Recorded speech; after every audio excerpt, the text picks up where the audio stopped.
Hey, welcome to MC and Mad Talk the Civil War. This is episode 10. We finally get to the good shit, MC. Jackson's Valley campaign. This was the Shenandoah Valley, right?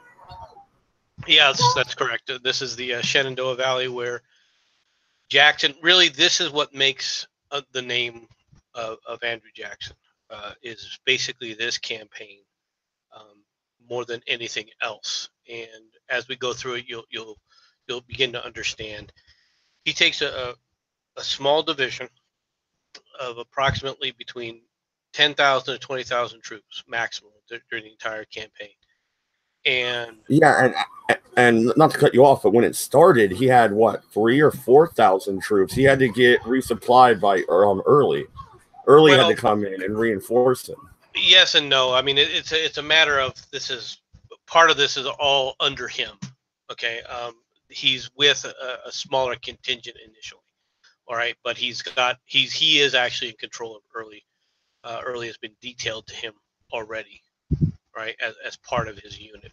All right, so and this is something that people don't often see is how good Jackson is with detailing different areas of his units. All right, not so much cavalry. Right, he basically eschews cavalry, but his ability to delegate and move people around and always be where the fight is going to be. All right, is very important for a commander. He very similar in many respects to Erwin Rommel. In the fact that where the fighting's the hottest, that's where you're going to find Jackson. Absolutely, and you're right that he kind of eschews cavalry. I mean, even his most famous quote was, "Boys, show him the bayonet." I mean, he was an infantryman. Well, yes, I mean he wasn't a cavalry officer. It's not that he ignored cavalry, but he moved his units, and he was very much a strict, and I can't stress this enough. People don't realize this. Very much a strict disciplinarian, right? And as a result, he got things out of his men that most people would never see. Now, his men didn't personally think that Andrew Jackson was a good kind man, but the one thing that they did know is that he was a leader and he would lead them to victory. But at no point did he ever was it ever mistaken that Jackson really cared about the individual soldier, him and its in and of itself. Yeah, absolutely. And the value of the Shenandoah Valley, if the Confederacy would have lost this, they would have lost the breadbasket of the Confederacy. At least the Army of Northern Virginia would have been starved out, pretty much. I mean, this series of battles is quite important. Um, the series of battles is quite important for a variety of reasons. I think you're overestimating the to an extent, all right, slightly, I should say. The the the fact that this is one of the breadbaskets of the Confederacy. It is. They are. This is where a lot of supplies, food, and so forth are coming from. There's no doubt about that. Right. I'm not going to deny that, or even, but the amount that they get from here pales in pales in comparison to where they're getting supplies from other foodstuffs from other places, Like and Georgia. especially at Yeah. this point in the war where the railroads are haven't been interdicted and etc. All right, the campaign hasn't split the Tennessee basically out of the war to where Tennessee's been denied the South, limiting their ability to move. So since this hasn't happened yet, the supplies you're getting from the Shenandoah Valley aren't as critical. They become more critical later on. All right. However, what you can't underestimate is at this point in time, the Union forces are under the total control of McClellan. McClellan has been handed total control of all the Union forces. He is the overall commander of the Union forces, and he is the one directing the strategy. And part of that strategy, of course, is to deny the Shenandoah Valley to the Confederacy, all right, and also to try and draw a series of Confederate forces away from where his main target is going to be in the Peninsula campaign, right? Which That's a, yeah, that's a very good point, actually. And go ahead. Sorry to cut you off. now the number of troops that the Union has for this, especially in the North, is actually overwhelming, all right, and they outnumber if you take a look at the total forces. they outnumber Jackson at least 4-1. Okay, this shouldn't have been an issue. The Union should never have let Jackson do what he did, and they could have stopped him at several different points. Well, but, and let's. But we're gonna get into this. So. Yeah, exactly. I just I wanted to set the stage before we started going through the timeline here. Okay. And this is March to June of '62, so you're already about a year into the war. Okay, let me show this to everybody so that they can see this. If you don't mind presenting it. Yeah, no problem. Okay, go ahead and. All right, now it should be up. Yeah. All right, can you see it? Yeah, I can. Yep. Okay, you can see that there's 3 major armies that the Federals have. Right, they have 20,000 men or so under Fremont. They've got approximately the same number under Banks and close to 30,000 or 40,000 under McDowell. Okay, now you can see there's some of the movement of the other commanders going down. All right, and you can start to see where some of these attacks do take place, and you can. If you can read the timeline, I don't know if you can see the timeline. Yeah, I have it on the page. I don't have the chat open right this second. So if anybody's talking in the chat, we're not ignoring you. We're trying to be as accurate as possible when we do this. So March 23rd, 1862, at a battle site in Kernstown, Virginia, Confederate forces led by Stonewall Jackson are repelled. So at that point, the Union thinks they've already started to win this campaign. Well, what you see here, a fairly easy victory. Well, yes and no, but they do think that they can beat they do think that they can beat Jackson pretty handily. All right. Now, so first of all, what you see right here, all right, is you can see where Jackson jumps off the way that the forces on May 21st, and he moves all of his men all the way along the road junction here, all the way up into Kernsville, which is right here. And let me see if I can play this battle scene if it'll show it. Hold on a second. Grandparents for the day. All right. I got it. The wrong freaking button. There we go. This is the where the battle lines are. All right. Now you can see that there's some rebel cavalry. This is just a really small force. All right. Very, very few troops. All right. They're the ones who start the engagement. All right. Against the Union forces, and the Union forces basically at this point are holding. All right.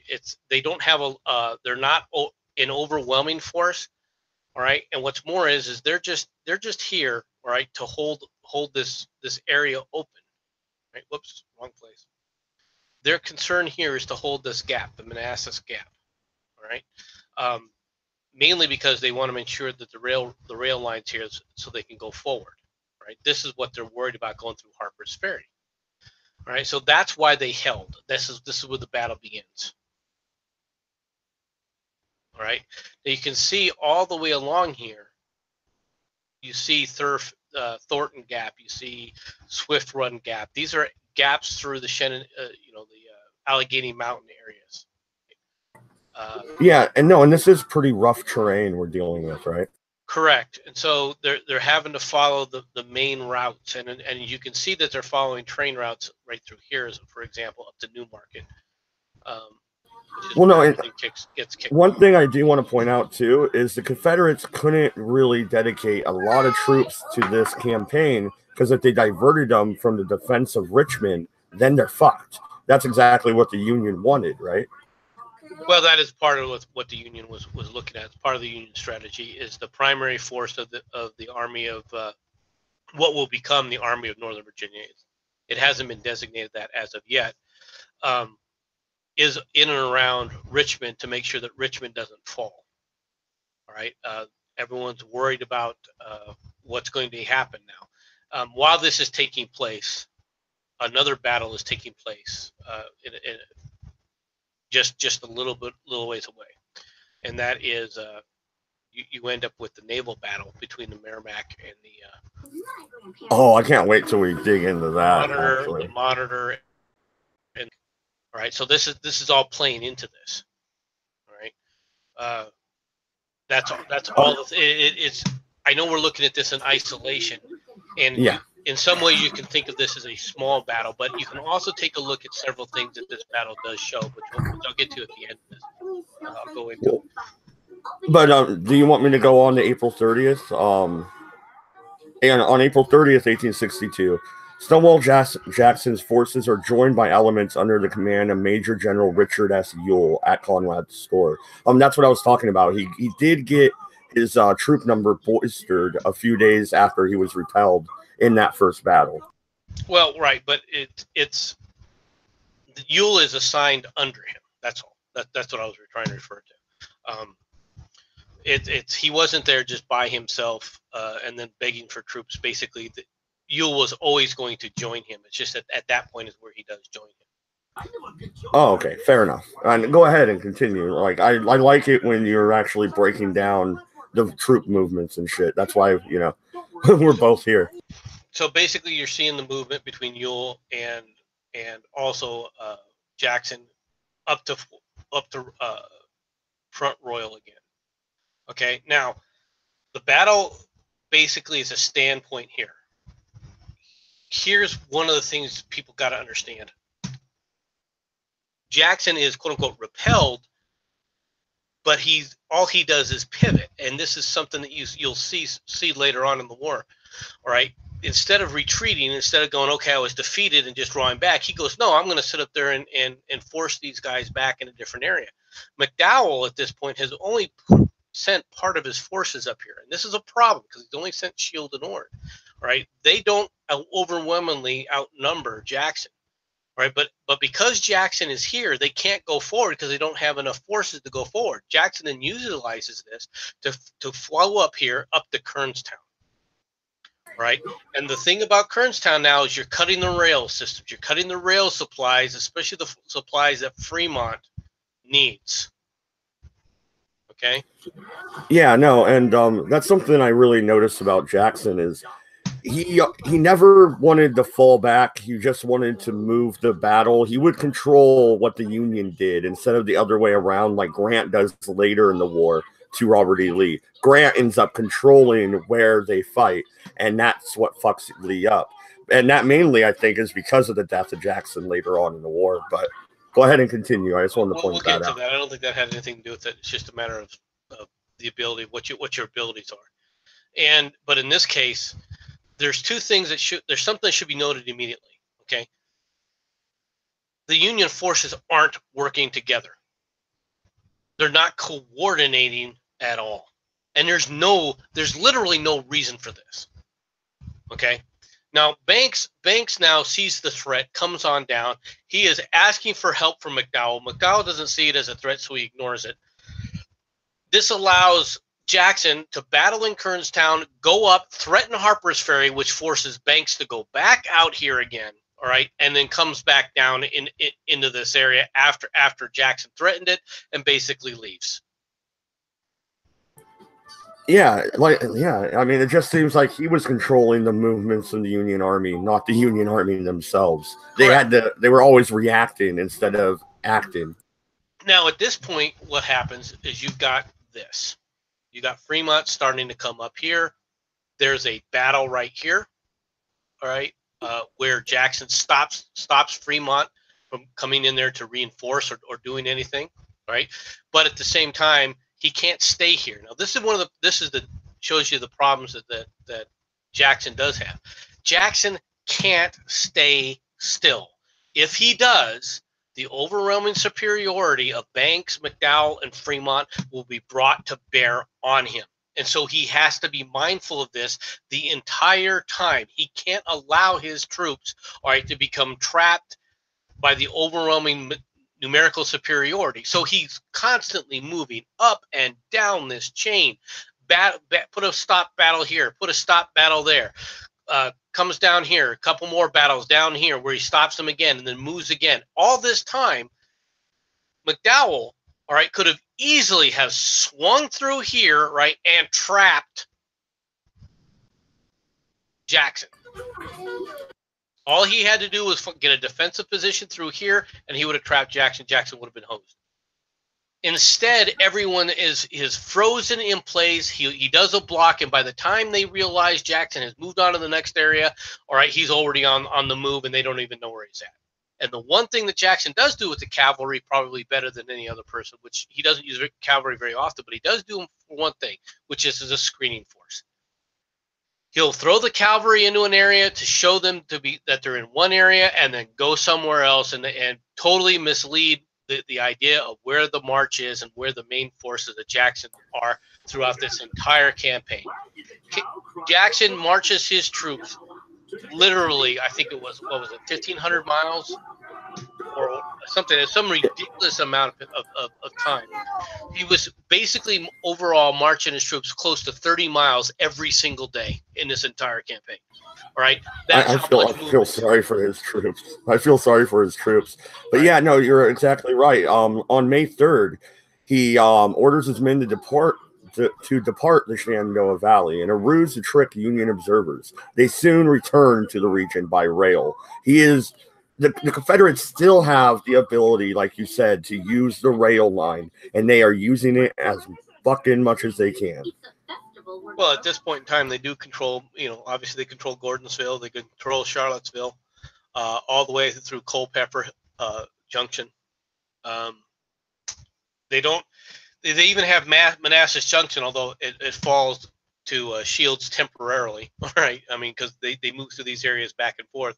I mean, Harper's Ferry's changed hands, I think it was like 11 times during this war. All right, so why would anybody still be living in Harper's Ferry at that point? I mean, I would have got the fuck out of there. But well, anyway. When I say they changed hands, it doesn't mean there's 11 battles there. It just means that other troops came through the area. So, and were controlling the area for a period of time for whatever reason. Yeah, fair enough.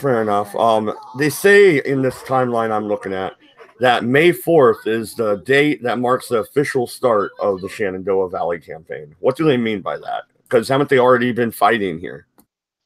Really, no. May is where, if you take a look at the timelines of in May, you'll see May 21st is where he really kicks off the fight there. All right, the Shenandoah campaign on May 4th basically begins because now these guys are being sent to move against it. Banks, McDowell, and Fremont. Okay.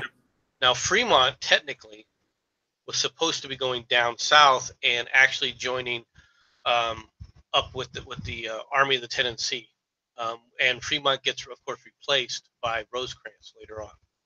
And this becomes the core of the army of the Army of Tennessee and for the Union. What will eventually become the core? Let me phrase it. But yeah, on the 6th, on May 6th, 1862, to face off against Union General Fremont, Stonewall Jackson combines forces with Brigadier General Edward Johnson at Stanton, marching them west to meet the enemy. So yes, this is when he is now taking the offensive. Yeah. Right. So this is basically this movement here, right? That you begin to see him moving west from. I mean, I can't move the map, unfortunately, as it comes down. This is just showing the actions on the 21st, but it shows where Fremont is now in Franklin. Right now, West Virginia. What this has done, though, right, if you want to look at it from a positive part of the Union side. The western counties of Virginia are pro-union, and as a result, this splits and creates what they show is going to become West Virginia, the state of West Virginia. All right. So from the standpoint of the Union, it's not all negative, although this campaign, this finish being part of the campaign in the Shenandoah is definitely a loss. Yeah, absolutely. And okay, so on May 8th, the Battle of McDowell occurs, a one-day engagement putting 6,500 Federals against 6,000 Confederates. Stonewall Jackson, approximately here. Stonewall Jackson leads the ladder, and the battle goes down as a Confederate victory. Losses total 2,059 from the North, and 420 for I think they put a explanation, a fucking comma in there on wrong. I think it's only 259 from the North and 420 for the South. I was showing another map because it's so much clearer, but this is showing this battle right here. Right, basically the early battle for Kernstown is right here. You see Jackson moving up, coming back. He picks up early here, all right, and it moves out through Stanton all the way on over and runs into Fremont, okay, right here, right at McDowell. And he is thrown back now over to Franklin. Yeah, no, and I think the reason it goes down as Confederate victory is the Union had to retreat from the battle, but as an assaulting force, which Jackson always was, he never really wanted to play the defense card. He would attack, and that's why the South would have more casualties. Well, yes and no. The fact is that he won because he maintains the field of battle. All right, he won the field of battle. They retreated. All right, so it has to be considered a Confederate victory from that standpoint because the Union forces left under Fremont. All right, to go to Franklin.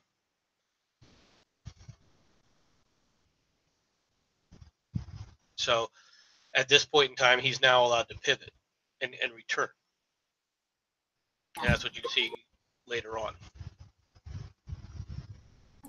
Okay, so yeah, this is the Battle of Kernstown now that you're looking at. Right, which was the first battle. This is the first Battle of Kernstown. So, yeah, what the timeline here says, Jackson engages Union forces at the Battle of Front Royal. The engagement ends as a Confederate victory. Once again, 773 Union elements killed, just 36 Confederates.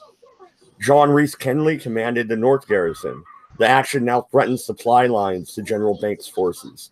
This is a major. This is the second battle on May 23rd. Is the one you're talking about now? Yeah, I think so. Yeah, I think I skipped ahead a little bit in the timeline. My bad.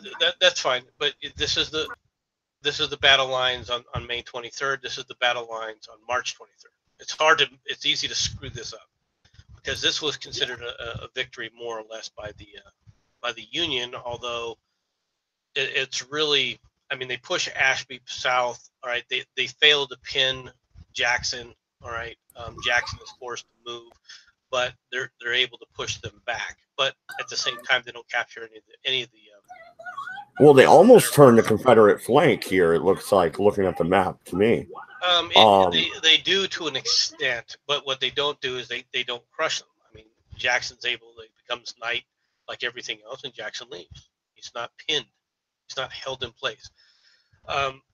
When you talk about armies or military strategy, the first thing you got to do is you got to find the enemy. Okay, they've located the enemy in this case. They've got Jackson. Talking from the Union perspective here, they've got Jackson. They know where he's at. All right, now you have to fix the enemy. They were never able to do. They're not able to fix Jackson. All right, so that they can destroy Jackson and the Confederates. Okay, they can find him, right, from place to place, and he shows up from place to place. Okay, but they're never able to hold him in place to prevent his movement up and down the valley here. Okay, well, I'm going to go away from the timeline real quick, because you're bringing up good maps here, and we're talking about those. I'm going to check the chat, so go ahead and continue, sir. Okay. So this is what happens after the victory here. All right, this is the Confederate victory he's talking about. Now you remember they've won at McDowell, all right, and they've come all the way down. Was it McDowell? Sorry, let me go back real quick. Yes, McDowell. All right, they've won at McDowell. So the Confederates now are pivoting and they're coming back up this way. Right? They've just won the battle at Front Royal. Now they're moving forward and they're trying to push because they're trying to push Banks. Okay. And what they're trying to do here is, as you can see, is they're trying to trap Banks against the river here. Now, Banks is not going to handle that. What he starts to do is he starts to withdraw. Okay. And up here, you can see them going back up, flowing through this road into their movements as both of them race north to avoid being, as Banks is trying to avoid being trapped. Now, at the same time, McDowell could be using. I mean, he could be moving in to prevent the retreat of Jackson later on, but he's not moving his forces fast enough to do that. Was that miscommunication between all the forces? Like you said, they weren't even really communicating it. It's a difficulty of communications. It's also due to the fact, to be honest, more than anything else, that you have a unified command under McClellan, and McClellan they are deferring to letting McClellan tell them what to do in these areas, and if they're told to go to an area, they just kind of go to that area and they just stay there. They're not taking any kind of initiative because they don't want to move out of this area, all right, and then destroy, quote unquote, McClellan's command. McClellan is trying to maneuver all the forces of the Union at this point in time, and to quite frankly, it's beyond a single person's job to be able to do that. And he's being overwhelmed, right? Well, why isn't Jackson being overwhelmed? Is just because he knows the territory better, or he was just a superior general? It's not that Jackson knows the area better, although obviously this is an area that is strongly Confederate. It is more the fact that the Union forces themselves have they're not free of movement, right? Jackson can move wherever he wants because he's an independent command, and this is true of the Southern forces more than any of the other forces. Is that overall they are told, do what you need to in whatever area you need to be in. They don't give them specific orders to say, go here, go there, okay? Which is what McClellan is used to doing. McClellan is telling people where to go within these forces. Jackson, all right, doesn't have Lee. He doesn't have Johnston telling him, you have to be here, you have to be there. He's just given an area, all right, to protect. Right? So it's just an independent style. It's just an independent amount of, the command is independent. Okay. No, that makes total sense. So I mean, the movement he was doing, is this all railway movement that he was doing with his forces, or he's making them fucking double time it? You see any railroads here? Yeah, exactly. I just wanted to clarify that for they're marching. All right, this is the campaign that turns Jackson into what they called his troops the foot cavalry, because he frickin' marches troops as fast as cavalry moves. All right, they are making 20 to 30 miles a day. This is not easy to do, and fighting. All right, and fighting during these battles. All right, so they're moving up here. Jackson catches them here at Winchester and pushes them back, which leads to, of course, to further movement. And unfortunately, these maps are kind of a pain in the ass. This becomes the second battle of Kernstown. The Union forces under Banks are able to go up here, and then before Jackson can actually get to Harper's Ferry, Banks is able to sit up there by rail, move down to Harper's Ferry, and seal him from actually taking Harper's Ferry. I'm looking at the map, and he almost made it to Harper's Ferry. That's right on the border with Maryland. I mean, if he takes Harper's Ferry, he could actually bring this battle out of the Shenandoah and into Maryland. But he wasn't able to do so. The reason they're attacking Harper's Ferry has nothing to do with that, though. The reason he wanted Harper's Ferry was because it's an arsenal. It's where a lot of freaking weapons and arms are stored. So he's doing it for supply reasons. he wants military supplies. Well, it takes a lot of bullets to kill them Yankees. It takes a lot of cannon too. All right. Yeah, fair enough. And that's something else that people forget about is okay, yeah, this is infantry, but it is supported with artillery, and those artillery trains are moving at the same speed as this infantry is. All right. Now they do not have what they call later on heavy artillery, right? They've got what they call cavalry artillery, or which are smaller 6-pound, cannons rather than the 12-pound Napoleon. All right, but still, the horse artillery is they are moving them through this thing. This is not new. This is not easy to do, and he's keeping them together and winning these battles. And so now you have the flow. Okay, we go back up here. We come all the way back down again. All right, as Fremont tries to cut him off here. Fremont fails to cut him off, and he's able to flow down through a series of engagements down here. Also, at this point in time, Shields basically starts to go. But once again, McDowell's got the vast majority of his forces right here. It wouldn't have taken much for him to come up to Manassas Jackson, come right down through here, and cut off Jackson. He could have done that. Now, the thing is that he doesn't have orders. He doesn't have orders from McClellan to do this. And this basically keeps him bottled up at Fredericksburg, which will become famous later on. In fact, it'll become famous later on this year. Well, yeah. I think in 62, the Battle of Fredericksburg happens in 62.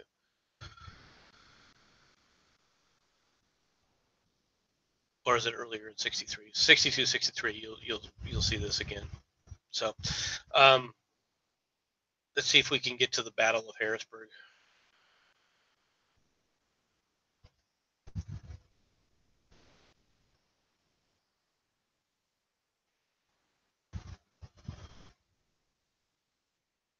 This is the Battle of, if I'm not mistaken, this battle takes place right here. No, I'm sorry. Right here. I think this is the Battle of Strasbourg. Well, close to Strasbourg, where they're trying to come through the gap.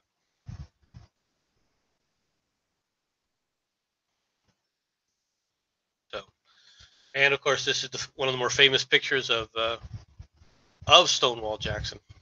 And as you can see, he was considered a quote-unquote 2-star, right? Whereas the 3-star general was, of course, Lee.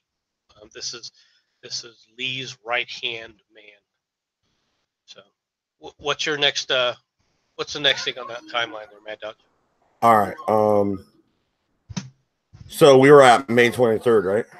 May 25th. Yep, we were. May 25th, right here. We've already gone through May 25th. We're going to be moving down this way. After okay, this so here. So on May 27th, 1862, Banks retreats with his forces back across the Potomac, with Thomas Jackson in hot pursuit. This ends the first phase of the Shenandoah Valley campaign and claims several victories for the South. How exactly was Lincoln taking it as he was getting his fucking, his ass kicked? He's not getting his ass kicked. This is a small movement, and Lincoln has turned all this over to more or less to McClellan. Now, he's not happy about McClellan just sitting. While this shows the movement of about 40 to about 60,000 troops, there's over 80,000 troops under McClellan directly sitting in Washington at this point. And Lincoln is trying to get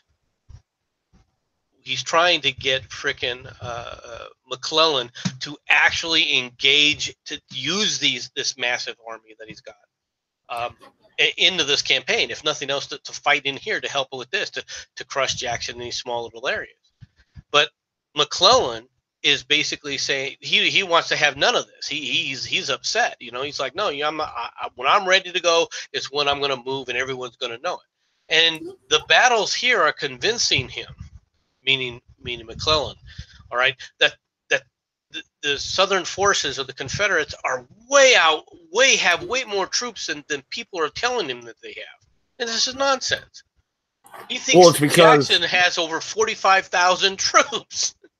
That's insane. Like, what could Jackson what could he have done if he had 45,000? He would have crushed the Union Army in these battles just by the pure movement and being able to actually split a force up of that size, kind of like they do in future battles. Well, to yes and no. All right, now, okay. One thing that you have to look at the terrain. You have to understand something about the terrain. This terrain does not lend toward, all right, large scale unit battles, and the reason for that is because everything is filed in single line. It's hard to bring up units into an area. Now, what could Jackson have done? Jackson probably would have left a sizable portion immediately down here just to make sure that that area was always safe, and then still use the same number of troops in the movement, more or less. Why? Because moving that many troops isn't necessarily easy to do, especially from a coordinated standpoint. And so, what advantage do you have with that? Well, that's a very good point. But Jackson would appear everywhere at once. I mean, no wonder fucking McClellan thought he had 45,000. Jackson was fucking moving his troops faster than any Union general was. I mean, he looked like he was fucking everywhere. The one thing that is very, very accurate to assess at this point is the Union is woefully, deficient in cavalry tactics. Woefully deficient, right? They're not using their cavalry effectively. They're not using them as a screening force when they use them as scouts. They don't know what they're doing. They're not able to provide the intelligence that's necessary, and even when they do, it's ignored by several of these generals. Where is Jeb Stuart at this time? Is he in the defense of Richmond still? Yeah, they're down in Richmond. Well, no, and that's one thing like that really strikes me about McClellan.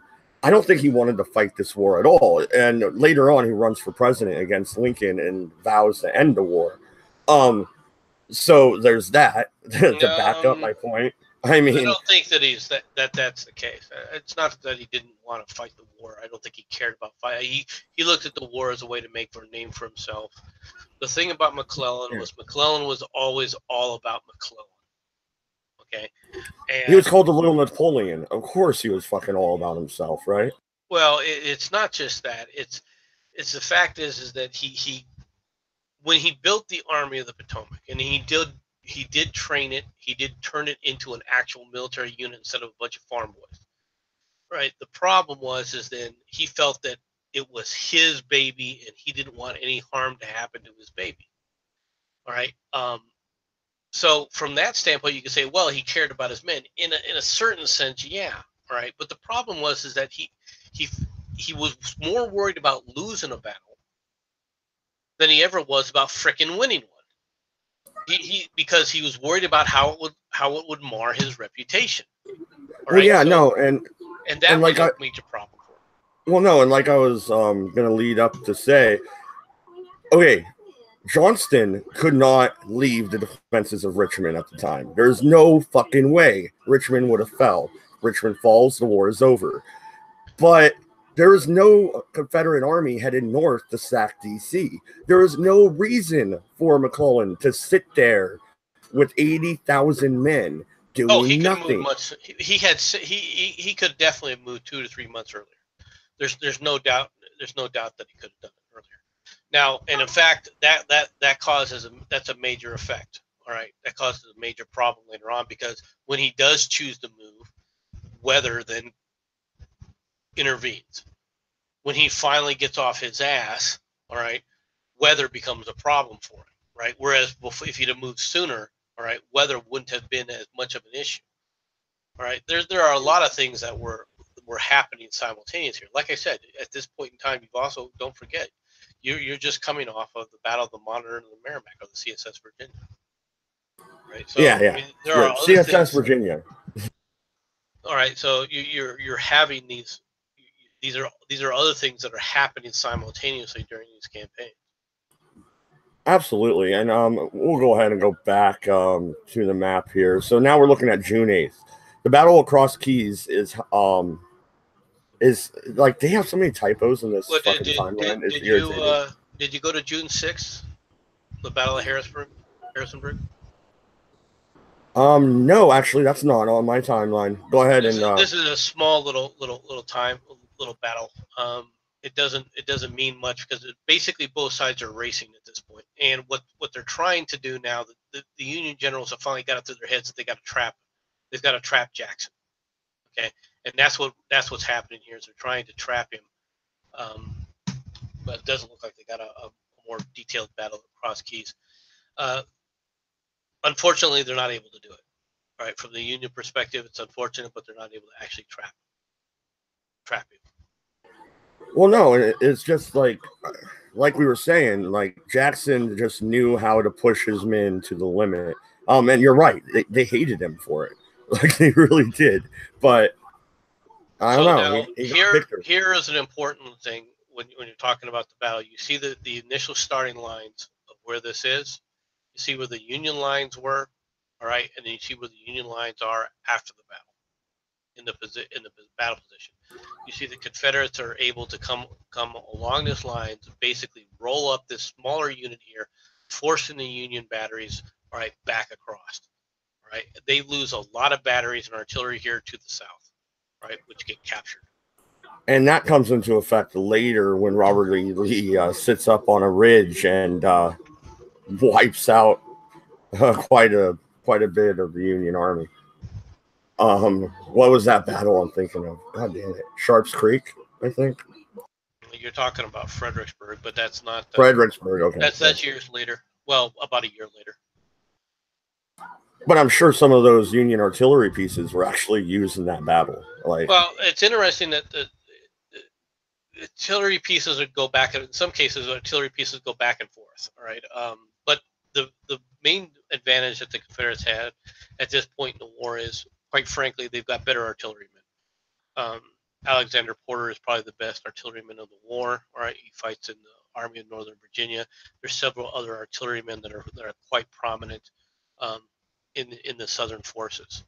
It isn't really until 1863 that the Union really gets a handle on two basic facts of how it has to be done. The Union forces in the East, not the Union forces in the West, but the Union forces in the East, of both the artillery and movement of artillery and how to set up artillery in the most advantageous manner, and also how to use cavalry more successfully. All right, cavalry. There's a series of cavalry skirmishes where the Union is beaten badly. The Union then has to learn, okay, we got to get rid of certain cavalry commanders and promote decent cavalry commanders. People getting promoted from cavalry at this point are two people that people should recognize their names from. The first one is Custer, right, who is just a couple years out of West Point. He's now getting promoted, and he's going up to the ranks, and he ends the war as a major general, right? And Sheridan. Well, and Sheridan would be a pain in the Confederates' ass later on down the road. But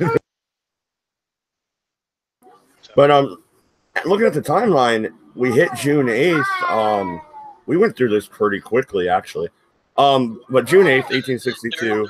There are a series of skirmishes, and you can see where the Confederates, basically what Jackson is able to do by his movement of his infantry, is bring in more infantry at the point of attack than the Union has, and able to push the Union from what they consider strong points.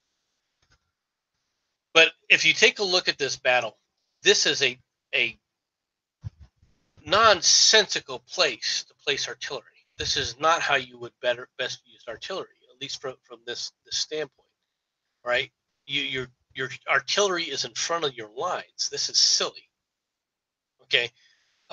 Of course it gets trapped. Of course they have to move it, and they gotta roll back, and they lose a lot of the artillery here and of course this artillery just by itself, you have no infantry to support this.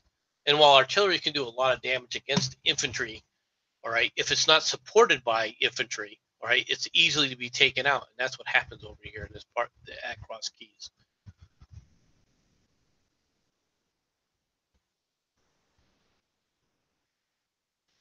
So, I mean, we did blow through this a little bit, but let me go back to the original timeline. That was it. No, that's not it. Let me get back to there it was. All right, so you have these two engagements right here. These are small little engagements, but what do you see? You see now the ability of Jackson, all right, to come back. And where's Jackson going? He's heading to the peninsula. All right, the Peninsula Campaign has now finally, all right, you have a situation where in the Peninsula Campaign, all right, Lincoln has forced McClellan to actually finally move. And McClellan is starting to move now. Begins his Peninsula campaign. He begins it a little bit earlier than this. All right, back in where this all started in March. All right, I think in April is when he moves for the start of the Peninsula campaign. If you want to go into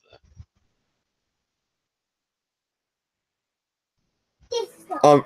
Yeah, no, and on June 8th, that battle at Cross Keys puts a Union force of 11,500, led by Fremont, against 5,800 Confederates under Ewell. The result is another Confederate victory, with 664 casualties for the Union and 287 for the Confederates. That is a pretty lopsided battle right there. Well, as you saw in the battle, the Union forces are not at the beginning of the battle, are not in overlapping defensive capabilities. They've got an entire artillery, unit situated out on its own. All right. So as the battle begins, there's no support for these units. These units are destroyed, and they're destroyed what they call in detail. Right. They're coming up and they're getting hit. Rather, where the Confederates are able to just take them out one at a time, where they're not facing the entire Union force at any point in time.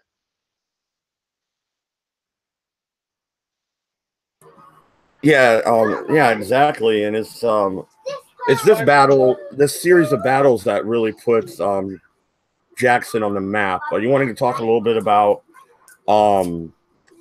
how the South was actually feeling after this victory. I mean, I'm sure Jefferson Davis was elated. They were following it, all right, but Jefferson Davis is still concerned. Jefferson Davis is paranoid about losing Richmond, and in fact, when McClellan finally does move and comes across the river, right, and invades the peninsula, he actually asks Lee, all right, where he should set up move the capital.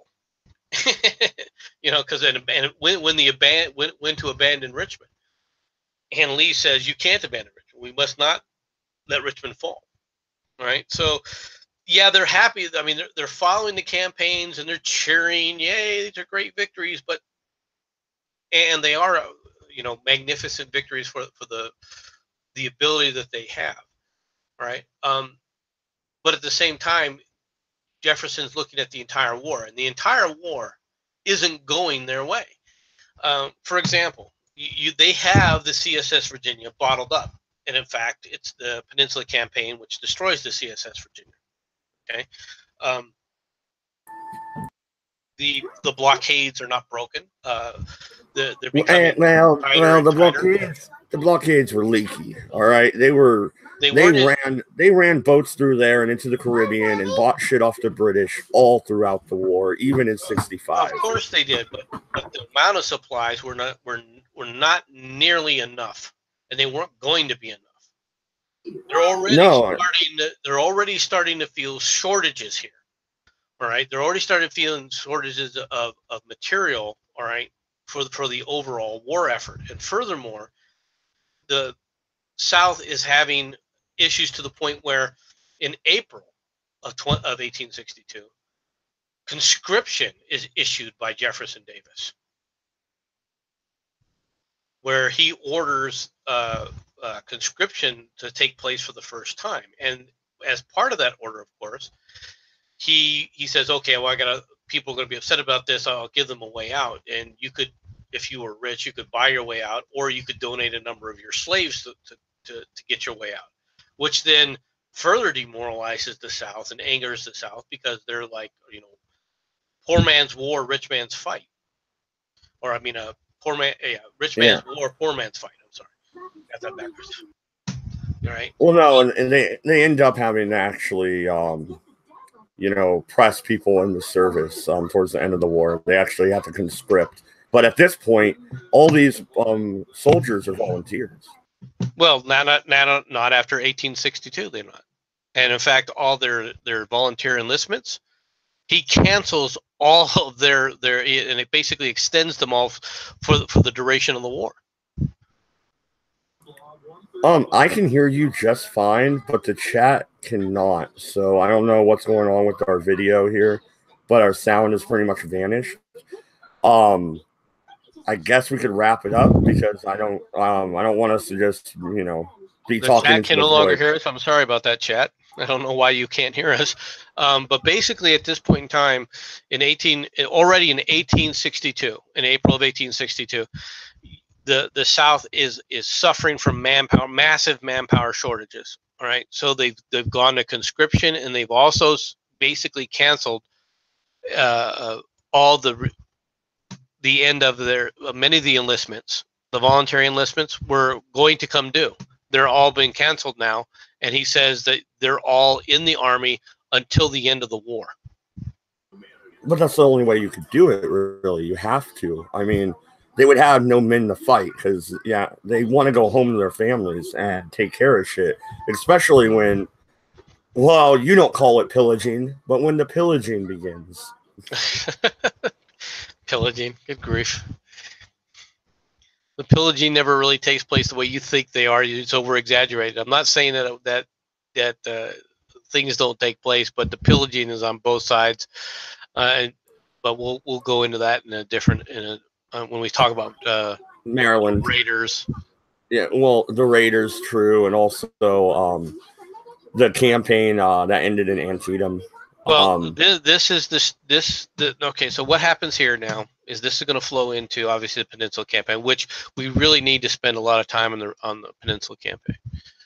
All right, because it begins halfway through the Shenandoah Campaign by Jackson. Okay, and in fact, the end of the Shenandoah Campaign for Jackson is basically the start of Lee's pushback in the Peninsula Campaign. But the Peninsula Campaign starts long before this, long before that happens, long before Lee takes over. Yeah, no, and Lee, right now, Lee is building the defenses around Richmond, right? At this point in time, he is digging in around Richmond. Now, the Confederate soldiers are calling him by the euphemism King of Spades. King of Spades, Granny Lee. I mean, they really didn't like Robert E. Lee at this point. He wasn't the beloved figure he would soon become. Right.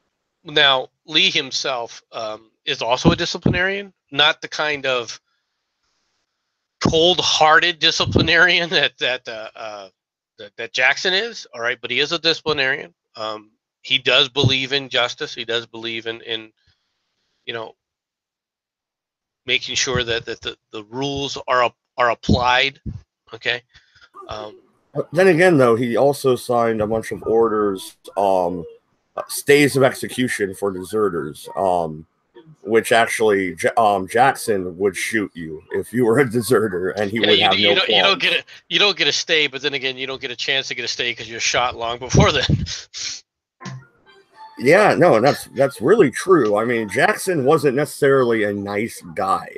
He didn't drink at all, and he wouldn't allow his men to drink, and he was so religious that he would pick a day of the week and make all the troops go to church that day in his division. He was a very religious man. He would not, for example, mail any letter that would be in transit on a Sunday. He had a lot of other quirks. He would hold his, I think it's his left arm in the air or right arm in the air. All right, when he was riding to quote unquote balance himself, he wouldn't eat pepper. Anything with pepper was forbidden to him because he thought it was more or less poison. Wait. No, I want you to continue, but he thought pepper was poison. I'm even laughing at him now. God damn it. All right. He very much had a quirky personality. He was also when he was an instructor. All right. And he was a teacher. He would memorize his entire class, right? What he was going to say in the class. And he would then give the class, and then if a student raised his hand and asked him a question, he would just repeat verbatim what he had said previously on the subject. All right.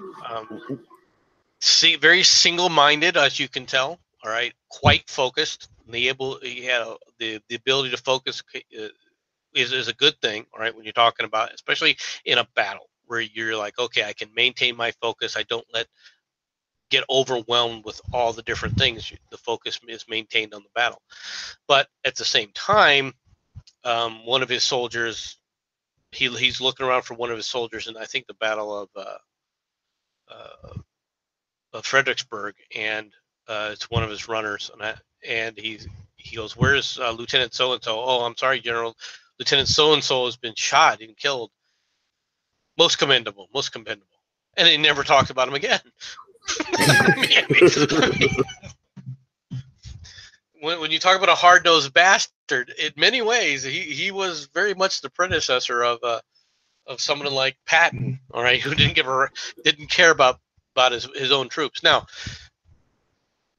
Jackson himself was not full of himself. Jackson himself never thought of himself as in the kind of glorious terms that people constantly referred to him as. He always looked upon himself as God's instrument, and he always gave all credit to the Almighty for all of his victories. Or to the men, to be fair. I remember reading a story about Jackson, and they were calling him Stonewall, to his face, and he's like, "That's not my name. That's the brigade's name." Well, yeah, but yeah, which is good. All right, I'm not going to deny that, but it just shows you that he himself was not. He wasn't Patton in that he was a vainglorious individual. He's not Jeb Stuart. All right, who was very vainglorious. All right. Yeah. Well, no. And speaking of Patton, I believe Patton had family that fought for the Confederacy. Actually.